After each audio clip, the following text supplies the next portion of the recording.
Hello, dear students. I'm Ranveer Yadav, and I hope you are at your place, happy and safe.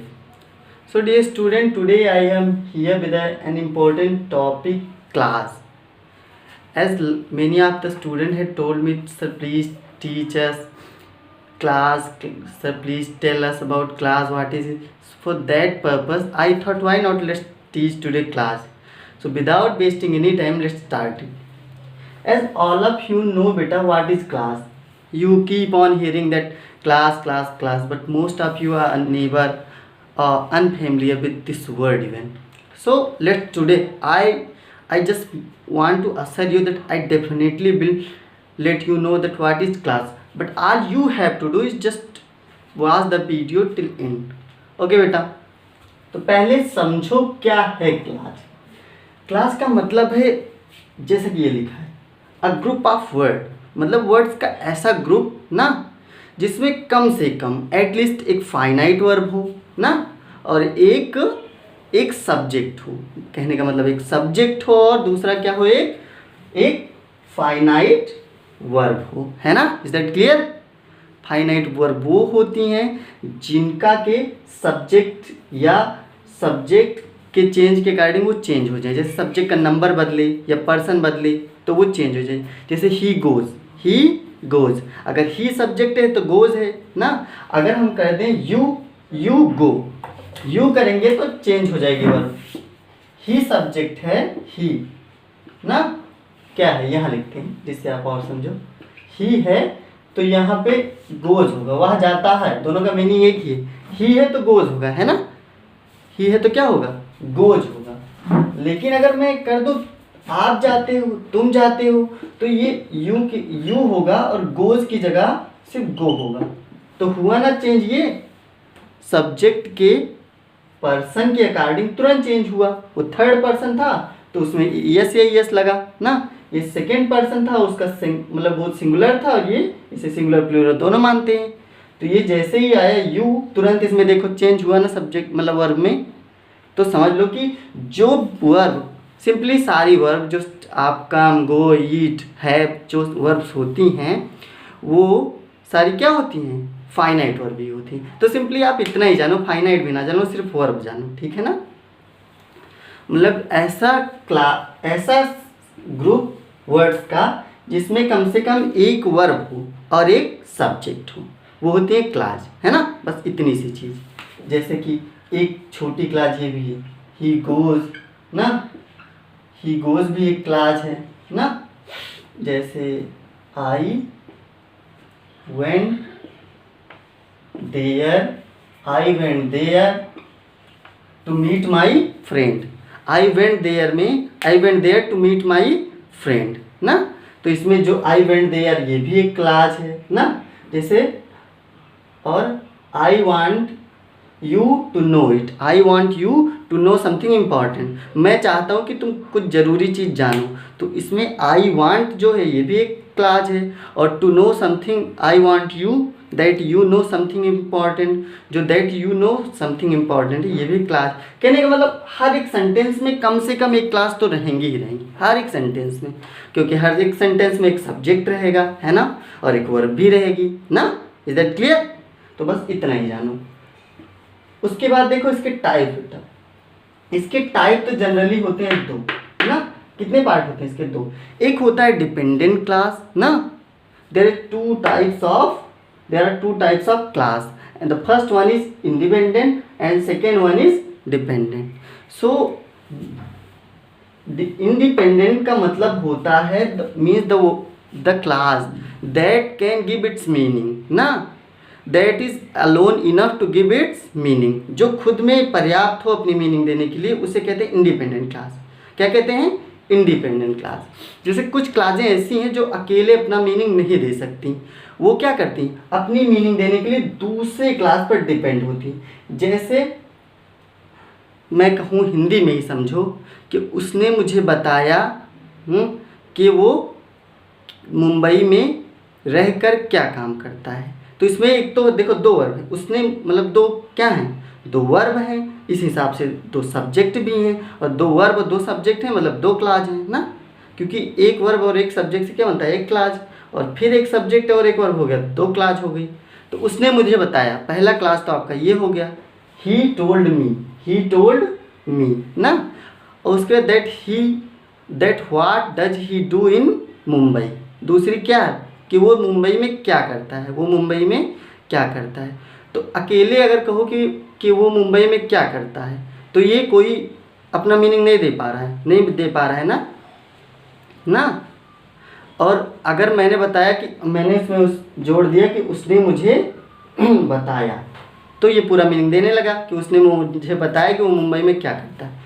शायद ये example थोड़ा आप कम समझ पाए, इससे आसान एक एग्जाम्पल आप देखो, जैसे कि I met the boy who had stolen my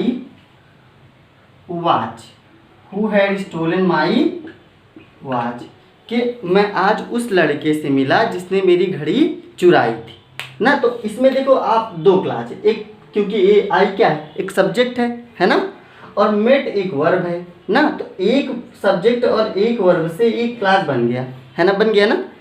तो मैं आई मेट द बॉय, ये पूरा एक सेंटेंस भी बन गया है ना, एक तरह से समझो तो। आई मेट द बॉय एक क्लास भी है और एक तरह से एक सेंटेंस भी है।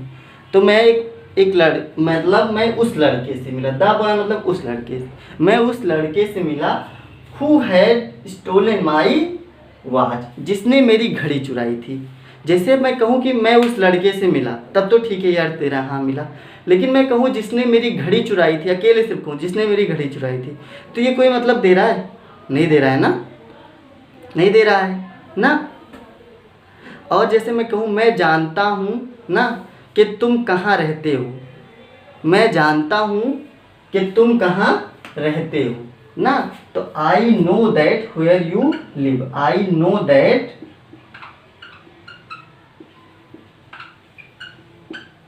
वेयर यू लिव ना।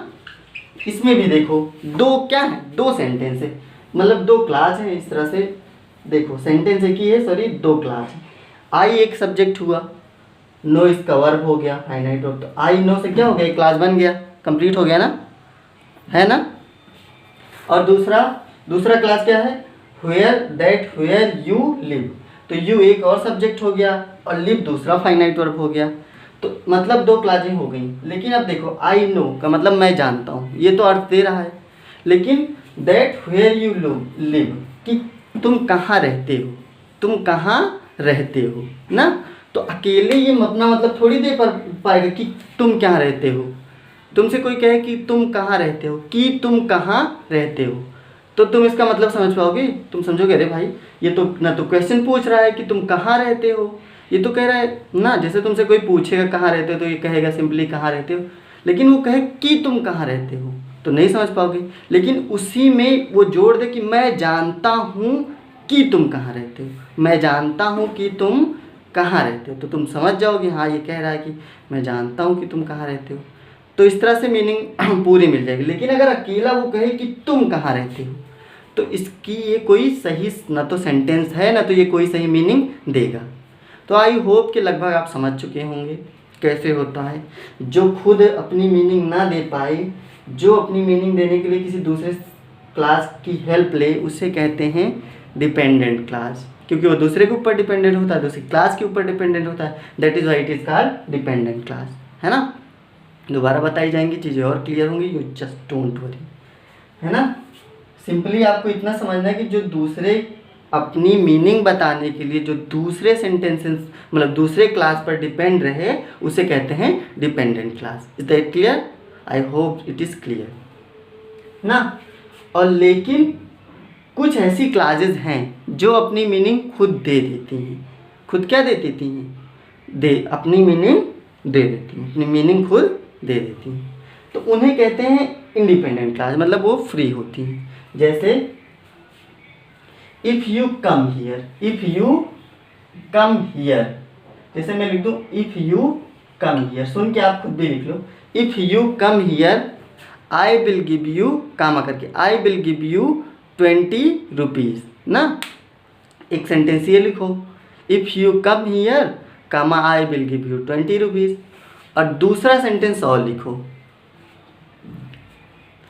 ही came here and, he came here and ना, and ate, and he ate ना, he came here and ना ate all my food, and ate all my food, ate मतलब ईट का second form, ate all my food।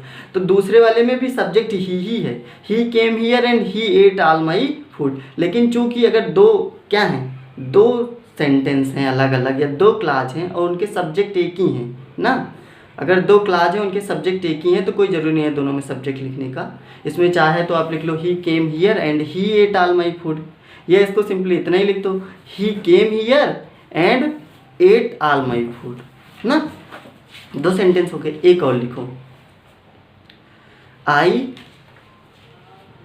Went to your house, I went to your house but you were not there, but you were not there. मैं आपके घर गया लेकिन मैं मतलब लेकिन आप वहाँ नहीं थे, आप वहाँ नहीं थे मतलब आप अपने घर पे नहीं थे। इसमें बेटा आप मतलब देख रहे होगे ये जो सेंटेंसेस बोल रहे हैं इन सब में दो दो क्लास हैं ना। जैसे आई वेंट देयर ना, I went to your house, I went to your house, तो ये क्लास हुआ, आई इसमें सब्जेक्ट हो गया, वेंट वर्ब हो गया। लेकिन एक कंजक्शन है एंड की सॉरी बट, तो बट के बाद यू वर नॉट देयर, तो यू इसमें सब्जेक्ट हो गया, यू क्या हो गया सब्जेक्ट, और वर हो गया इसकी वर्ब। यहाँ वर जो है हेल्पिंग वर्ब की का काम नहीं कर रही है, मेन वर्ब का काम कर रही है। यू वर नॉट देयर, तो दूसरा है यू वर नॉट देयर। इसमें जो देखो क्लासेज यूज है सारी अपनी मीनिंग अकेले दे सकती हैं। आई वेंट देयर मतलब मैं तुम्हारे घर गया, I went to your house मैं तुम्हारे घर गया लेकिन आप वहाँ नहीं थे, लेकिन आप वहाँ नहीं थे, ये भी अपनी पूरी मीनिंग दे रही है। आप वहाँ नहीं थे मतलब आप अपने घर पर नहीं थे ना। तो इस तरह से इसमें दोनों क्या कर रहे हैं, दोनों क्लास अपनी मीनिंग दे रहे हैं। तो ये डिपेंडेंट क्लास नहीं है, ये है इंडिपेंडेंट क्लास। क्या है? Independent class. और सिंपली जैसे आप बोलते हो I am Ram, I am Ramesh, I am Rohit ना, I am Gaurav, you are ना विनीता, यू आर श्रेया ना, तो ये सब क्या है simple, this is my house. इन सब में क्या होते हैं, सिर्फ एक क्लास है और वो एक क्लास इंडिपेंडेंट क्लास है। एक चीज़ ध्यान दो, जिस सेंटेंस में सिर्फ एक क्लास होगी वो इंडिपेंडेंट क्लास होगी। क्या होगी? इंडिपेंडेंट क्लास, वो अपनी अकेली मीनिंग दे देगी। लेकिन अगर ऐसा कोई क्लास है, मतलब ऐसा कोई सेंटेंस है जिसमें दो क्लास हैं या दो से ज़्यादा क्लास हैं, तो हो सकता है कि दूसरी और तीसरी क्लास क्या हो, डिपेंडेंट हो। क्या हो? डिपेंडेंट हो। कोई ज़रूरी नहीं है कि डिपेंडेंट ही हो, क्योंकि जो कोऑर्डिनेटिंग मतलब जो ये कोऑर्डिनेटिंग कंजक्शन से मिलके बनते हैं ना, जो होते हैं कंपाउंड सेंटेंस, कंपाउंड सेंटेंस में दोनों क्लासें क्या होती हैं पता है, डिपेंडेंट इंडिपेंडेंट होती हैं।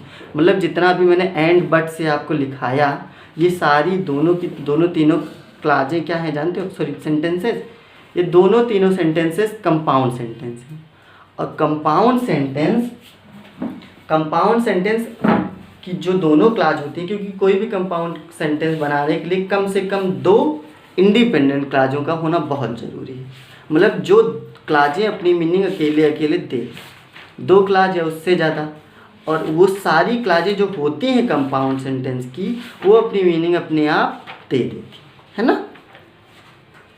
तो आई होप कि आप समझ गए होंगे काफ़ी कुछ इंडिपेंडेंट क्लास और dependent class.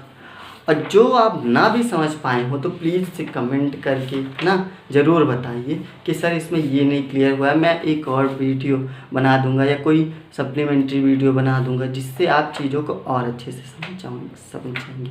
Is that clear?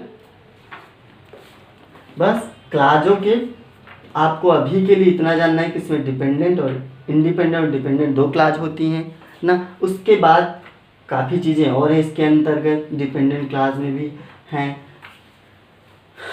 Noun class, adverb class, adjective class जिसे मैं बताऊंगा। उसके अलावा इन्हीं दोनों क्लास से बनते हैं सबऑर्डिनेट क्लास और कोऑर्डिनेट क्लास, लेकिन वो कोई टाइप नहीं है, बस वो है कंजक्शन के अकॉर्डिंग। जैसे कि सबऑर्डिनेटिंग कंजक्शन से बनती हैं सबऑर्डिनेटिंग क्लास, और सॉरी सबऑर्डिनेट क्लास, और कोऑर्डिनेटिंग कंजंक्शन से बनती हैं coordinating class, sorry coordinate class ना। तो वो सारी चीज़ें मैं आपको अगले वीडियोस में या कभी भी बता दूंगा। अभी के लिए बस आप इतना समझो कि क्लास है क्या।